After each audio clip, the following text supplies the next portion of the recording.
एक मुस्बत सोच से जब ये रिपीटेडली इनकी रिक्वेस्ट देख के तो उसने वॉलंटेरिली विद हिज ओन चॉइस उसने ऑनरेबल कोर्ट के सामने अपने आप को सरेंडर किया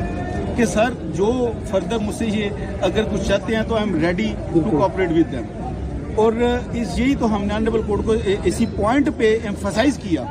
कि इसके बाद ये फर्दर अगर रिमांड सीख कर रहे हैं तो उसका मकसद इस FIR की इन्वेस्टिगेशन नहीं हो सकती। उस्मान साहब ये बताएं कि आप अरसा दराज से ऐसे केसेस कवर करते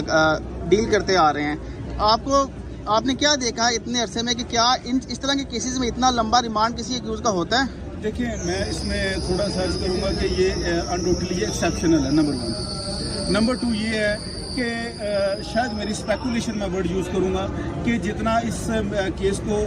एक हाईलाइट हो चुका है इलेक्ट्रॉनिक मीडिया, सोशल मीडिया, इस चीज़ का इन्फ्लुएंस शायद जहाँ से हमें रिमांड को